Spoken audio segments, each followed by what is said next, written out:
human language that are shared with communication systems of other species, but other parts are quite different.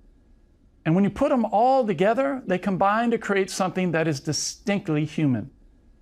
In this lecture, I'll present a list of linguistic universals that are true of all human languages.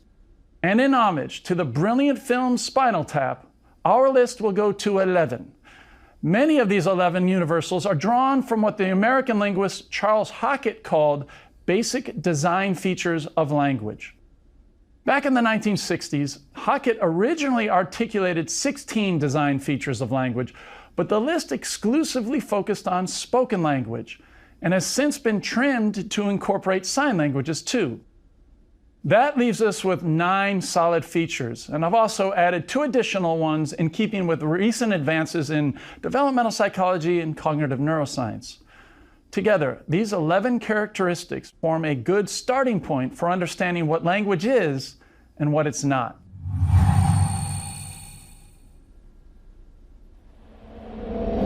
We've already thoroughly discussed one basic feature in the last lecture, duality of patterning. This refers to language having a double structure. Smaller units, like phonemes, possess no inherent meaning, but these combine to create meaning at higher levels, like morphemes or words or sentences. It's worth noting that although this seems to be true for all spoken languages, there is some debate about this design feature in newly emerging sign languages. More on those sign systems in a later lecture. So let's explore the remaining 10 characteristics in more detail. We'll start with the big 3, which deserve more attention than the rest. These are features that most linguists have traditionally considered to be at the core of language, and it should be clear how they relate to different components of language from our last lecture. The 3 features are symbolic, rule-governed, and generative.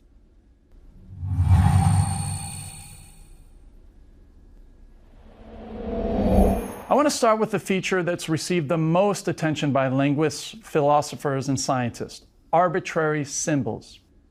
I'll need to spend a big chunk of time on this because we'll come back to it many times in this course. To introduce this feature, let me start with a question. Across languages, why do you think there are so many different words for the sun? After all, the sun played a very similar and important role for our ancient ancestors. Given that all cultures have this shared historic experience, why wouldn't all languages have the same way to refer to the sun? Think about it. If everyone was asked to pantomime the idea of the sun, it's likely that we'd get highly similar gestures from people all across the globe. Maybe holding a closed fist above the head and then opening it while moving it towards your eyes. That'd get the job done. In fact, most actual sign languages around the world have signs for the sun that look like this. But keeping this in mind, you may be wondering why things are so different in spoken languages.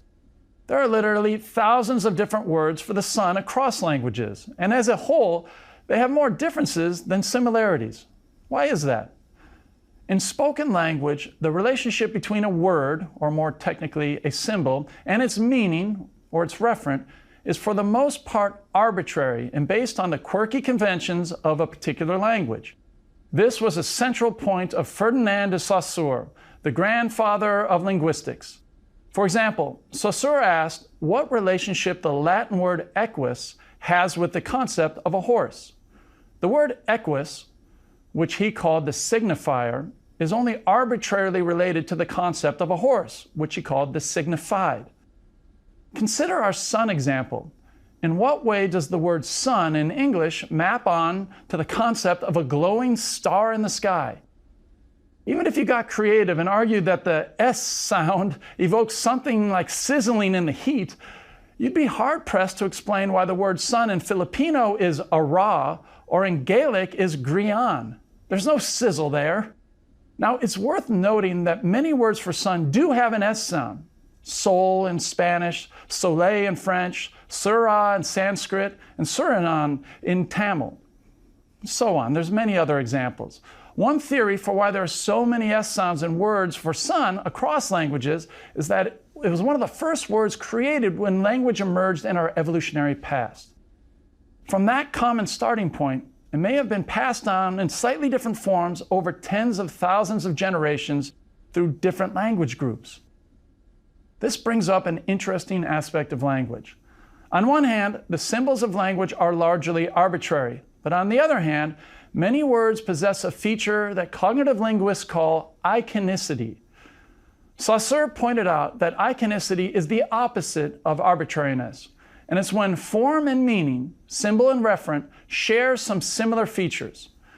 As you'll see, all words are arbitrary to some extent, but some of them also possess a degree of iconicity. For example, onomatopoeias are classic examples of iconicity. The word buzz and the word bang, they sound like what they mean to some extent. Iconicity can also map sounds onto images. Here's a classic example used by V.S. Ramachandran, a neuroscientist at the University of California, San Diego. Imagine that I presented you two objects, one soft and rounded, like a cotton ball, and the other hard and sharp-edged, like a sea urchin. Suppose you were told that in an alien language, one object was called Kiki, but the other object was called Booba. If you had to guess which word would go with which object, what would you guess? Guess for yourself. If you're like most people, you probably said that Kiki goes with the sharp object and Booba goes with the rounded one. This is a nice example of how language is not 100% arbitrary. If it were, it'd be a coin toss which word you pick for which object. Instead, you went beyond the arbitrary symbol and used information that was contained in the iconicity of the sounds. Here's one way to appreciate this. If you say both words aloud, you find that Kiki produces a tightness in your vocal cords and a narrowing of your lips, whereas Booba produces an openness in your vocal cords and a roundness in your lips. Can you see how these bodily sensations map onto sounds in a direct way?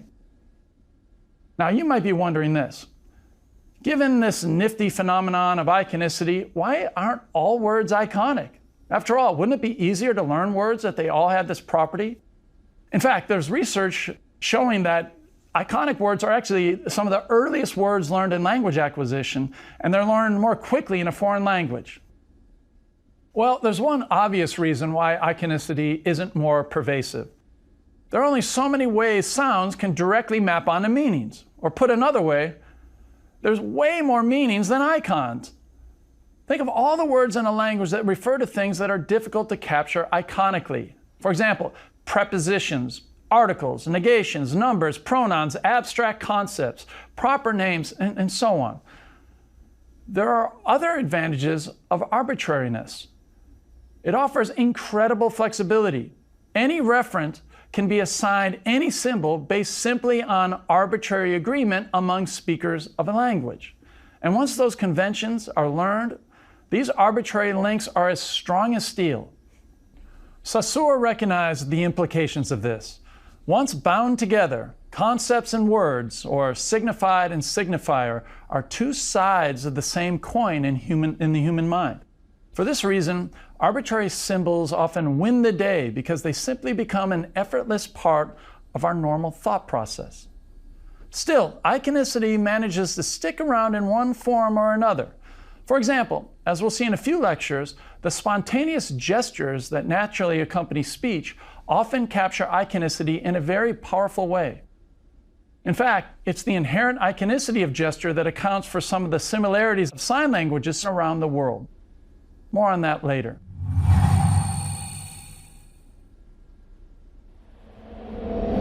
I hope it's clear how this feature of arbitrariness is relevant to the semantic component of language. This next feature, rule governedness, is related to phonetics, morphology, and syntax. For example, recall that there are rules about how two different phonemes can be ordered in a particular language. In English, you can't add a Z sound to the th sound, even though it may be permitted by the phonological rules of another language. Same with morphology. You can't pluralize a word in English by putting an S at the front of a noun. It must go at the end. And syntactically, you can't switch word order at will. Diver traps octopus and octopus traps diver mean two very different things. Not only are all languages rule-governed, but the rules are hierarchical in nature, which means that the rules of the larger units of a language are built up from the smaller units. And each of these smaller units have their own set of rules. This refers back to Hackett's duality of patterning. The idea is this: the syntax of a language works only if the rules of semantics are in place, and the semantics rely on rules of morphology, and these morphemes require that the rules governing phonemes must be followed. It's rules all the way down.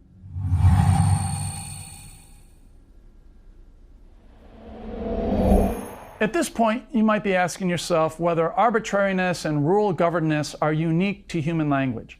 After all, you may know that there have been successful attempts to teach non-human primates arbitrary sign languages. Or you might have heard that song learning in birds is governed by hierarchical rules.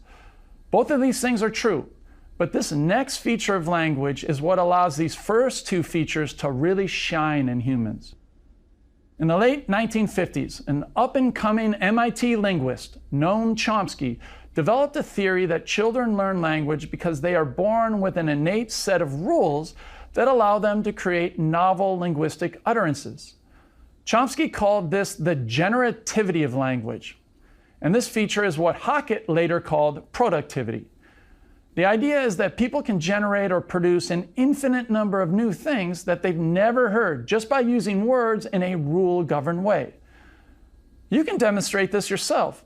All you need to do is think of a sentence that follows the rules of grammar but has never been said before. Here's a sample or an example from Chomsky's 1957 book, Syntactic Structures.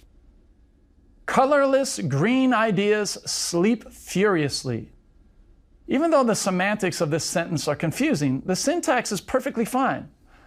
By the way, if Chomsky were wrong and the sentence actually had been said once before, he'd have an easy fix using a trick called recursion. Recursion is a powerful rule that allows phrases to be embedded into other phrases, like a musical score or mathematical formula. Using recursion, Chomsky could simply say, "It's worth repeating that colorless green ideas sleep furiously." It's remarkably easy to create something new with language. And you don't have to be a linguist to pull it off. You don't even have to be a full-grown language user. Children are some of the most generative and creative of all language users.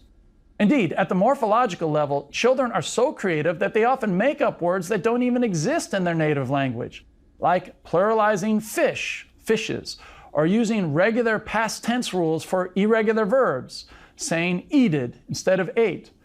Or they may make up new words from scratch by combining existing ones in novel ways,